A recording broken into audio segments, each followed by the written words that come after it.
"You've been irrelevant since my father left." That's what she said, right before sliding the envelope across the glass conference table. I didn't blink, didn't speak, just stared at the edge of the manila folder like it might catch fire. Claire Weston sat at the head of the table now. Her freshly engraved nameplate gleamed under the soft lighting. Interim CEO. Her father's chair. Her father's company.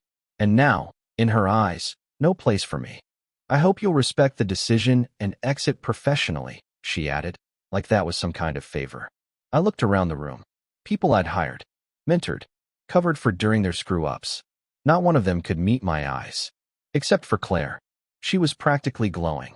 She wanted this moment, needed it. A clean break from the old guard. From me. So I smiled. "Sure," I said, my voice flat. "Whatever helps your rebrand." Then I stood, walked out, and left behind 23 years of my life. Just like that. My name's Ethan Walsh. I'm 51 years old. Until this morning, I was the Chief Strategy Officer at Weston Engineering. Not that anyone cares about titles once you're out the door. They always tell you to be ready for change in business. But what they don't tell you is that change never walks in. It kicks the door down wearing your boss's daughter's heels. The moment I got to my office, I started packing. 2 boxes. That's what 23 years of blood, late nights, and billion-dollar contracts boiled down to. First thing I grabbed? The photo of my daughter in her West Point cadet uniform. Then the glass award from Lockheed. The one I didn't even attend the ceremony for because I was busy closing a NATO deal. Behind me, someone lingered in the doorway. Claire. Still watching. Still making sure I went quietly. "This isn't personal," she said. I laughed. "Then you should have at least read the contract." She froze for half a second. "What?" "Nothing," I said, taping the box shut. "Good luck."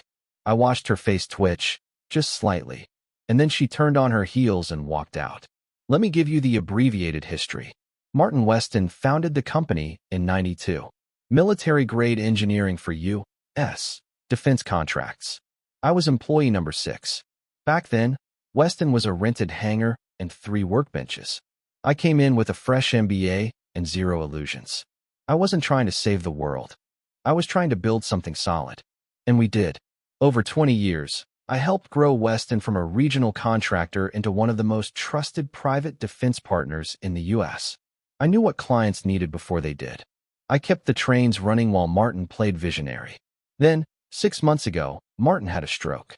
Claire flew in from Boston the next day with a designer bag, a Harvard degree, and a clipboard full of consulting buzzwords. "Weston is bloated," she'd said in her first exec meeting. "We need to modernize leadership." 3 months later, I was the last original executive still standing. Until today, I didn't go home right away. Instead, I drove to a dive bar on 3rd Street, somewhere no one from Weston would show their face. I sat in a booth, pulled out the envelope, and finally opened it. Termination notice. 2 months severance. Legal boilerplate. Nothing I hadn't expected, but they missed something. One thing. That's when my phone buzzed. Unknown number. I let it go to voicemail. But 30 seconds later, I got a text. "You should have told her." No name. Just that. I stared at it, confused. Then the bartender dropped the bill and said, "Someone at the bar paid for your drink. Said thanks for everything you did for Weston." When I turned around, no one was there. That night, my wife Melissa found me in the garage. I dragged the 2 boxes out of the truck and was just sitting there, staring at them. "She did it," I said, without looking up. "Claire fired me." Melissa didn't flinch. I figured. "You've been twitching in your sleep for 3 weeks." I laughed, but it came out hollow. "She's good. I'll give her that." Melissa knelt down beside me. Is she smart? Or just reckless with a law degree? I turned to her slowly. She never asked legal to review my contract before letting me go. Melissa raised her eyebrows. "I'm not saying anything," I said, standing. "But I will say that was a hell of a misstep." Back when Weston Engineering crossed the $100 million mark, Martin called me into his office one night. Just me and him, bottle of Glenlivet on the desk. "You ever worry about being forced out?" he asked. I laughed. "Only every Tuesday." He poured 2 glasses and said, "Then let's make sure that never happens." We added a clause to my contract. Quietly, tucked deep in a pile of amendments nobody but his lawyer and mine ever read. I haven't looked at it in years. but I know it's still there. And now that Claire's fired me without cause, she just activated something. I didn't sleep much that night. Not from anxiety, from the adrenaline of knowing what's coming. By 7 a.m., Claire had already called twice. No voicemail. By 9 o'clock, 3 department heads had texted me. We're sorry. Didn't know she was doing this. WTF just happened. At 10:15, my phone rang again. This time I picked up. It wasn't Claire. It was Beth, one of the few people left I still trusted. She's in your old office, Beth whispered. Going through files. Panicked. She keeps asking about some clause. I almost laughed. She fired you without reading the fine print, didn't she? She thinks she owns the place now, Beth said. But the board's already asking questions. Let them. She's coming undone, Ethan. Good. Beth paused. Should I do anything? I thought for a second. Yeah. Clean out your inbox. Keep your head down. And don't believe anything she says. At noon, I got another message from that same unknown number. She thinks she fired you. But really, she just set the clock ticking. I stared at it. No name. Just that. And it hit me. This wasn't just about me. Claire's mistake wasn't firing a loyal executive. It was detonating something she didn't understand, because she didn't read the damn manual before lighting the fuse. Let her think she won. Let her pose in the boardroom. Post her rebrand video. Flaunt her culture shift. Me? I'm just the guy she called deadweight. And soon, she'll learn exactly how heavy I really am. I didn't tell anyone where I was going. I just packed a bag and drove. I figured if someone wanted to find me, they shouldn't. Not yet. I headed west. Nothing dramatic. No mountain cabin or secret bunker. Just an old property I used to rent in college near Coldwater Lake. Long since forgotten by GPS, and still far enough from the city that no one from Weston Engineering would accidentally drive by. It had a working fireplace, a radio, and a door that locked. That's all I needed. The first day was numb. No emails. No meetings. No board agendas.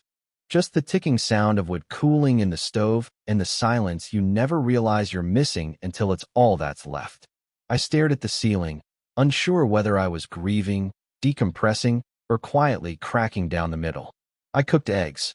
I didn't eat them. I watched the lake for hours like it might answer a question I didn't know how to ask. But by the second morning, my hands itched. Not from anything noble like purpose or clarity, just muscle memory. I've always been a builder. You take away the project, the team, the structure. What's left? I chopped firewood until my knuckles split open. Kept going. Let the sting remind me I was still here. That night, as I stared at the flames licking through the stacked logs, my burner phone buzzed.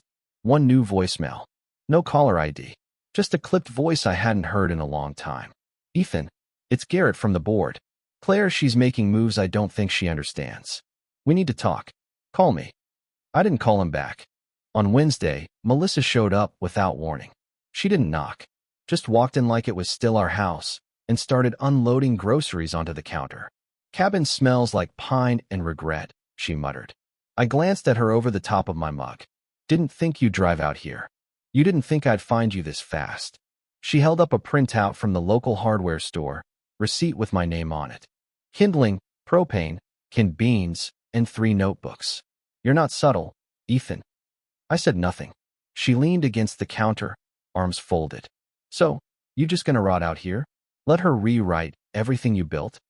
I took a sip of my coffee. It was burnt and bitter. You know how this works. If I react too fast, I look like the bitter old man. They'd love that story. Melissa narrowed her eyes. I'm not talking about looking good. I'm talking about you. She humiliated you. Took your name off something you built from the ground up. And now she's smiling in the papers like she just invented leadership. I shook my head. It's not about her. Then what's it about? She stepped forward, lowering her voice. You always said the contract was your insurance. You cashing it in, or torching the building. That stopped me. For a moment, I couldn't answer. Then I turned and opened the drawer where I'd stuffed the press release someone had printed and mailed me anonymously. The one with Claire's smug headshot under the headline. Weston Engineering welcomes bold new CEO to lead culture shift. I walked to the fire, crumpled it, and threw it in. We both watched it curl into smoke. She's not reading the fine print, I said. Melissa didn't press further. She just placed her hand on my back, firm and steady, and then left the way she came. No goodbyes, no more questions. That night, I couldn't sleep. I laid awake, watching the rafters. By 2 a.m., I was pacing. By 3 o'clock, I was sitting at the edge of the bed, gripping my knees like they were holding me together. I opened one of the notebooks I'd brought. Not the one with my notes on the company structure. Not the one with client relationships. The other one. The personal one. The one with the clause.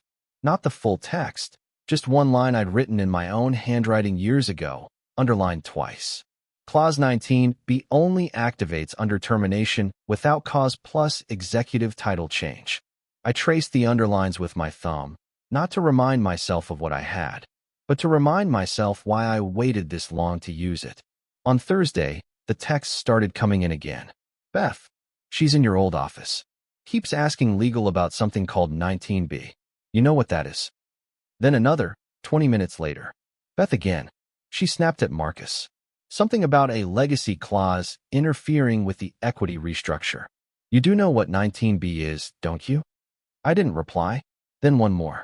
From someone I hadn't heard from in almost a decade. Old HR director. Now at a consulting firm in Atlanta. She's trying to wipe out every exec her father ever trusted. Including you. You should know. I sat back in the chair and stared at the lake. So she was digging. But she was digging in the wrong place.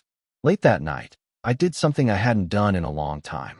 I opened the cedar box in the closet. It still smelled like sawdust and ink. Inside was a letter, Martin's handwriting on old company stationery. I'd saved it after the night we finalized the contract clause, back when Weston hit its first major federal defense contract. He'd written, "This company runs on trust. If anyone ever forgets that, make sure they remember what it cost." It wasn't legally binding, wasn't even official, but it reminded me of something important. Martin didn't just build a company. He built an ecosystem. Claire thought she could cut the roots and keep the branches. But she had no idea how many systems I'd built from the inside out, quietly, methodically, and far too complex for a PowerPoint pivot. On Friday morning, Beth called. Her voice was tight, whispery. "I think something's about to happen. Talk." She asked IT to pull old contract records. Full C-level archives. Legal pushed back. "She's getting aggressive." "Did she mention my name?" Beth hesitated. "No, but she mentioned 2006. And she pulled up your email history." I didn't say anything. I just stood up and walked outside, the frost crunching beneath my boots. "Ethan," she added, "what is 19B?" I let the silence stretch a beat too long, then said, "It's something she can't undo." By Friday night, Claire had posted another company update. Something vague about modernizing legacy systems and future-proofing corporate equity. I printed it out, pinned it to the wall. Then I took a match to it. Watched the edges blacken and curl like paper does when it realizes too late that it's already on fire. Let her keep talking. Let her think I disappeared. Let her think she won. She was just beginning to realize she'd tripped the wire. And the countdown had already begun. The envelope I sent wasn't marked, not even with a return address. Just a plain, beige folder slid under the office door of Weston Engineering's compliance officer at 6:42 a.m. on a Monday. I know the time because I watched the building's side entrance from across the street, seated in a car I borrowed from a friend who owed me silence more than answers. I never saw who picked it up. I didn't need to. Inside were 2 pages, one printed, one handwritten. The printed one was a copy of an old audit document, co-signed by Martin Weston in 2007, highlighted and annotated in red ink with the words "legal inconsistency" with clause 19B, unresolved, circled twice. The handwritten one was a post-it I'd written in my cabin. Check the original board vote transcript. Martin never did anything alone. I didn't wait to see what happened next. I drove back north in silence, keeping my phone off until the next day. That week, things began to buckle in public. The first headline came from an independent defense journal. Short piece, mostly speculation, but it hit hard. Key federal contractor may have internal equity conflict. Quiet restructuring raises legal questions. Then the quotes started flooding in, anonymous, but direct. One was clearly Beth. Another might have been Jacob. But the third one I didn't recognize. The new CEO's trying to erase a legacy she doesn't understand. and it's about to get expensive. 2 days later, a leaked email made its way onto Reddit. Claire, full caps, sent at 11:34 p.m. Find out who's talking to legal. This isn't a damn game. I want everything related to 19B locked down now. The post went viral within hours. Beth forwarded me the screenshot with no comment. Then she followed up. She's spiraling. There's panic in her face now. She asked if you ever kept copies of old board votes. Asked if anyone knew where you went. The whole room went quiet. Jacob didn't answer. By Friday, a second article hit, this time in Forbes Business Tech. The headline: What happens when legacy clauses haunt modern CEOs? A cautionary tale from Weston Engineering. They included my name in the second paragraph, not directly accusing me, just remembering me, reintroducing me to the world like I'd never left. And beneath it all, the question hummed. Why had Ethan Walsh disappeared?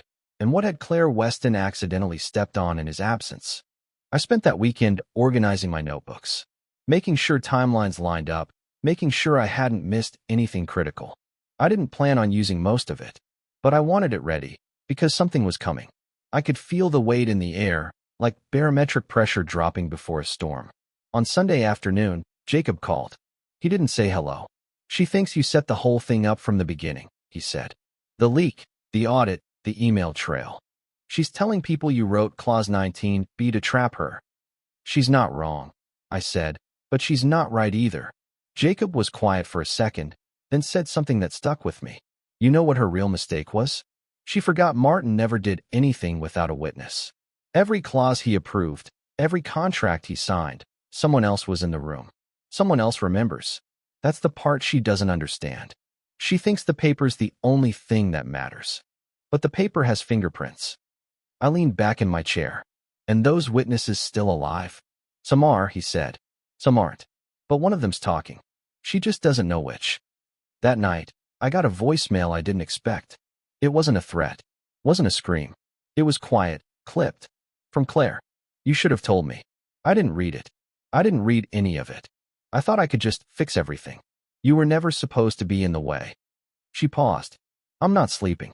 Every time I close my eyes, I think I've missed something else. I can't even tell who's still loyal.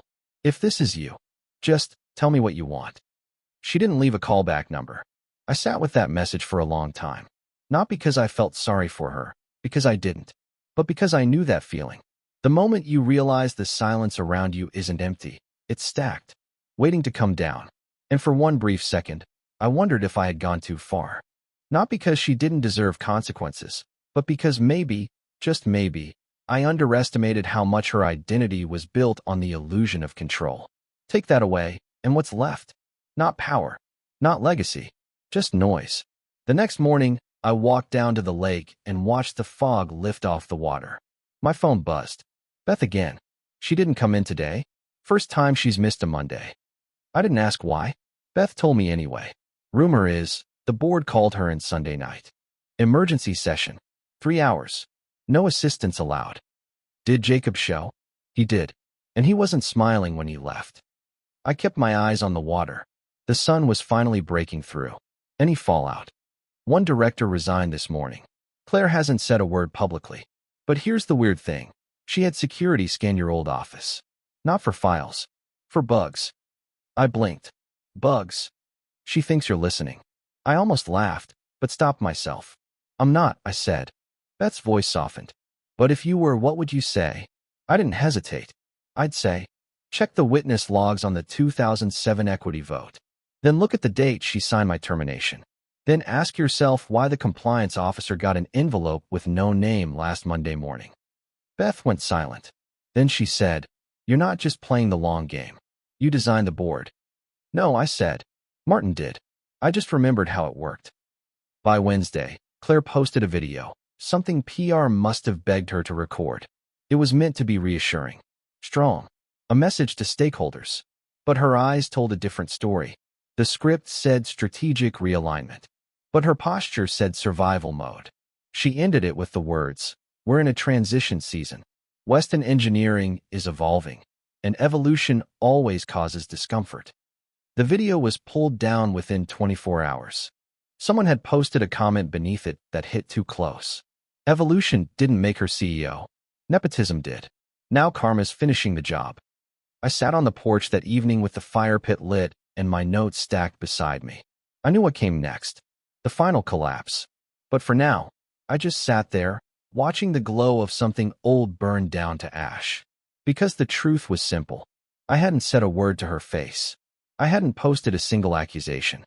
But every move I made had been waiting in plain sight. And now the silence was doing the talking.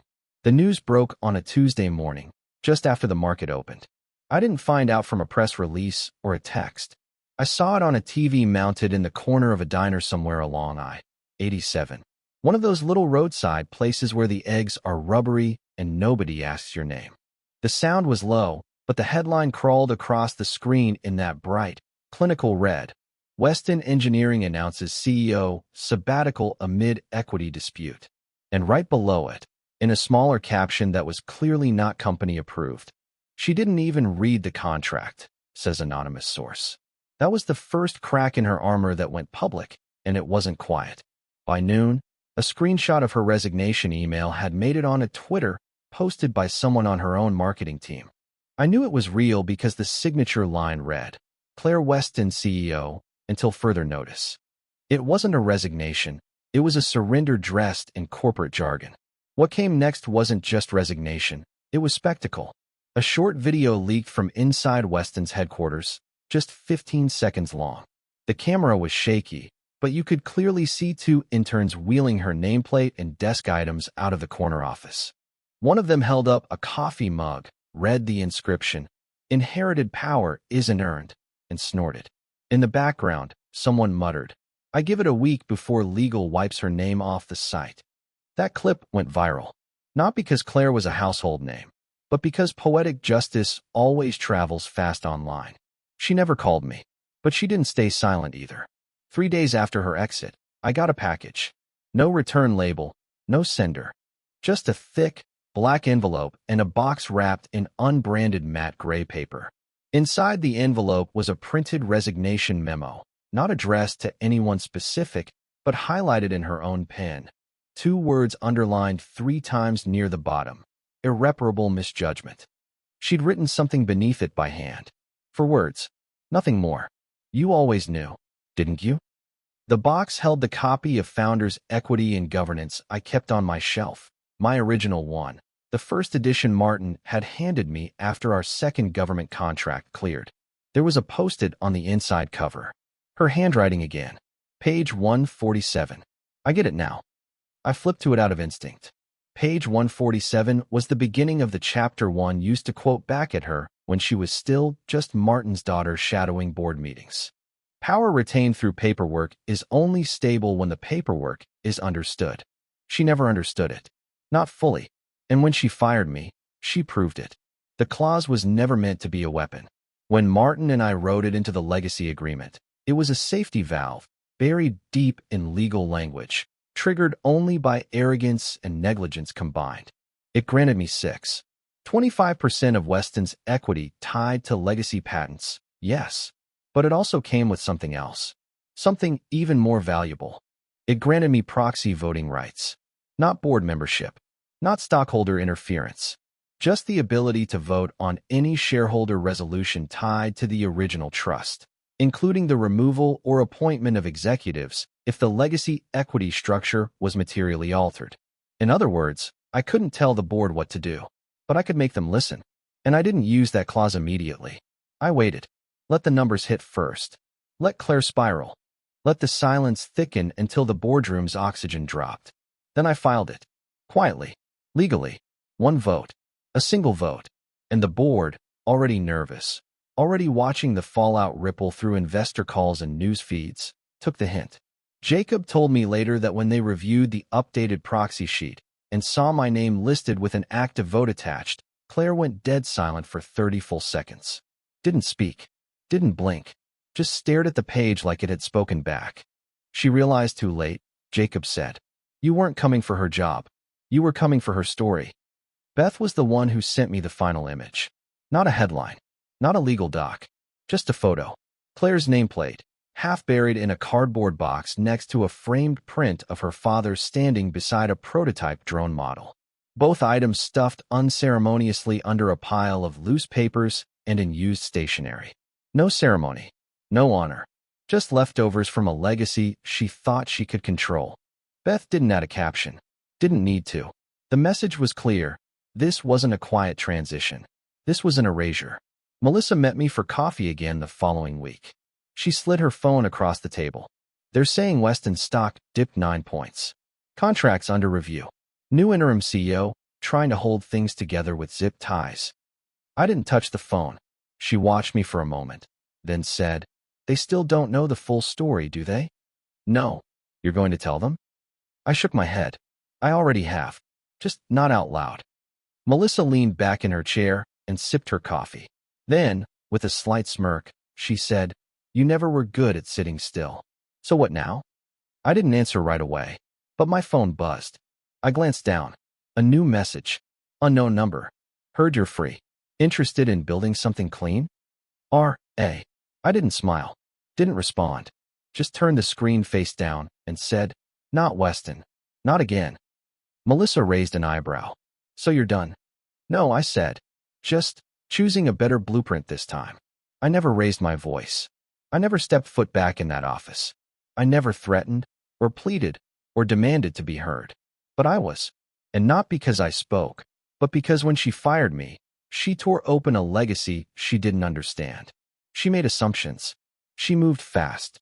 She played at power like it was a costume that fit just because the last name matched the door.